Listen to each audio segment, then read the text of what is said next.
Greetings everybody and welcome back to Wager.tv. This is Pavlos to break down some third place team advancing bets for the World Cup. It's a new wrinkle for the first time in this new expanded World Cup. As I explained in the first World Cup video that I did about a month ago that you can watch on our channel, this expanded World Cup gives a chance to 8 of the 12 teams that will finish third in their respective groups to advance. Now this gives us the opportunity for some value bets, considering the fact that 3 points, basically just a single win in the group stage, or maybe even 3 draws, can give some decent chances for a team to qualify. But before my breakdown, you can get my full World Cup package for just $149. Comes down to under $4 a day, really affordable, especially considering that it's individual 5% max bet, and I usually have around 3 or 4, maybe 5 of those during these tournaments. Each 5% costs $39. So basically, if you buy like 3 or 4 of them individually, you reach that price point, and by getting the full package you'll get all my futures, all my daily passes, all my daily bets, just pretty much everything. So head over to wt.buzz/pl. It's my page, you can find that there. And why me? Because I was profitable in 8 of the last 9 major tournaments involving national teams. I was number 1 in soccer in summer of 2025, 2024 and 2023. A combined profit of plus 277 units. Guys, I know what I'm doing. You can also find me at on Twitter or X at Poli_WT. I have some thoughts there, some free plays there. So let's make some money. Now onwards to this video. One of my best bets is in Group K, and DR Congo to advance is at even money, plus 100, and the chance of DR Congo qualifying as first or second is baked into the price.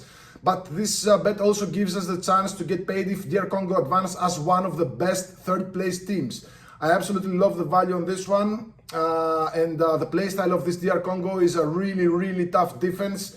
And they usually don't concede a lot, and in a group along with Portugal, Colombia and Uzbekistan, I mean, DR Congo can definitely make a case for advancing. Now, I wouldn't be surprised if they manage to grab a point in their first couple of matches, and they do start with their 2 strongest and toughest matches against Portugal and Colombia before facing Uzbekistan in match day 3. So even if they lose their first 2 games, a win against Uzbekistan could be enough to see them through. Although I wouldn't be surprised if they manage to short circuit, Portugal's offense or Colombia's offense. So if they do get a point in their first 2 games, a win against Uzbekistan in match day 3 would almost ensure that they qualify to the next round. But again, even if they lose the first 2 games, if they manage to keep their losses to a minimum, a win against Uzbekistan could see them through, and I do find a lot of value on DR Congo to advance at even money. The only caveat here is that the Ebola situation in DR Congo, which has sort of derailed their preparations, their friendlies, but the value is still there. By the same token, betting on teams not to advance is also a good market, because it includes a team to finish bottom of the group. Of course, a team that finishes bottom is disqualified, but also includes the chance of a team finishing third in their group and not being among the 8 best third place teams. So in USA's Group D, I think that Australia are the weakest team. I'm not writing them off. I just think that they're the weakest team of the 4. They might easily finish last, but I think Paraguay are a bit better than Australia and they can beat them. So Australia not to advance is minus 125. I think that's a good price right there. Now, moving on to Group J, and hear me out here, because this is a long shot obviously, but hear me out. Group J is Argentina, Austria, Algeria and Jordan. Now, a lot of people think that Jordan will crash and burn in this World Cup, but let's just look at a scenario, right? Jordan start with the easy matches, seemingly easy matches, against Austria and Algeria before getting Argentina in match day 3. Now, first of all, if Jordan somehow managed to win one of their first 2 group game matches, this is already a very good chance that they might actually qualify. But even a draw or 2, even a single draw, but getting draws in the first 2 matches means that they will still have a chance to qualify if they get a result versus Argentina. For example, 2 draws in the first 2 match days, that equals 2 points. Then another draw versus Argentina, that equals 3 points. And with 3 points, you could definitely make a case for one of the best third place teams. Now, Argentina might have won both their first matches by that point, and if that's the case, they will surely rotate in match day 3, which is not a bad thing. I mean, they have a pretty great bench, they're a pretty stacked team, but if Jordan nab another point there or a win, they're through. So may I remind you that in the previous World Cup, and I also touched on this subject in my video that you can find also at Wager Talks YouTube channel, teams that won their first 2 matches in the group stage lost the third match. And, they were already through. They were just giving some minutes to other players. And those teams were pretty heavyweights. I mean, France, who lost to Tunisia in match day 3. Portugal, who lost to South Korea in match day 3. And Brazil, who lost to Cameroon in match day 3. Now, here's my opinion. Take it or leave it. I respect the criticism. Just leave me a comment below. Let me know what you think, if I'm tripping, if there's some value or some logic behind what I'm going to say. So, teams that are made of, superstars, they have a good life, they have good contracts, they get paid millions, they live in huge villas, they drive the best cars, they have the best girls and so on. So they've already succeeded in life. And a lot of these smaller nations like Jordan or Haiti or, smaller nations, they have everything to play for. They want to be seen. They want to be recognized. They want a transfer to a bigger club. They want a bigger contract, because you have to understand that a lot of these players are feeding entire villages back home, and they're playing their hearts out. They even if they don't have qualifying chances, they still go for it. And we almost always see upsets in similar situations from smaller nations, even in the form of draws, against the big ones. So my point is that those kids that grew up playing soccer, barefoot, playing in the mud or in rocks or in the dirt, they have everything to play for against cushy millionaires who, have their focus twisted by social media, by likes, by TikTok dances, painting their hair yellow or whatever, thinking which influencer they're gonna bang next or which car they're gonna add to an already huge collection. So, I mean, don't forget the climate also during the tournament, which is, several matches are projected to be under just crushing heat or high humidity or a combination of both.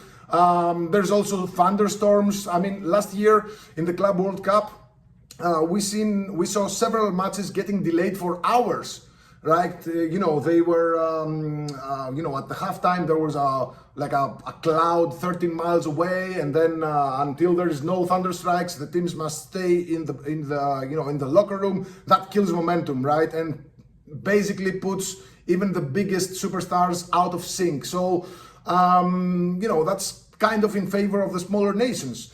So, also, you have to understand that all these not European superstars, teams that are playing in European super teams, they're not used to playing under scorching heat or those, conditions. Most of the matches in Europe, they take place earlier than in the USA, and with earlier also in the season, but not just earlier in the day.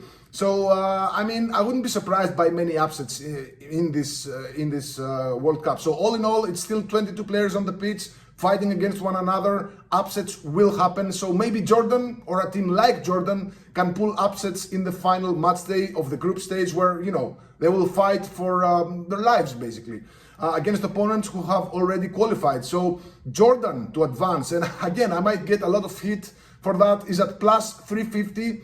It's not a huge long shot or whatever, but it's still pretty decent. And I definitely see some of these smaller nations doing some sort of damage, especially in match day 3. Maybe it's not Jordan, but maybe this, thought process of mine will help you identify and bet on potentially on another, smaller nation, smaller team with seemingly no chances to qualify. So there you have it. I got 3 plays here. My best bet to advance, because again, to advance from the group stage doesn't mean first or second anymore. It means also third. 8 of the best third place teams of the 12 third place teams will also qualify. So the best bet here is DR Congo to advance from Group K at even money. I'm going to Group D, it's USA's group. I'm going Australia not to advance at -125. And for a long shot, and again, it might not be Jordan, it might be a team like Jordan. I have, for this example, I use Jordan. So Jordan to qualify +350. So guys, if you haven't already, drop a comment below, like and subscribe. I think we hit 250,000 subscribers, which is pretty huge for our channel and our brand. Reminder of my World Cup full pass. You get all plays, all futures, all 5% releases, just everything for $149. That's like 6 weeks of World Cup plays. And guys, whenever I release a play, it's gonna be instantly emailed to you. You go to your book, you bet it, you get the best value, the best number. And if you're a new customer, we have a nice promo. You can use promo code GOAL, GOAL, and your first package over at Wager Talk, Sports Memo, or Picks and Parlays will be priced for just $1. So you can find all my plays, my free plays, and all my passes at wt.buzz/PL. Good luck. Let me know in the comments below what you think about these features. Cheers.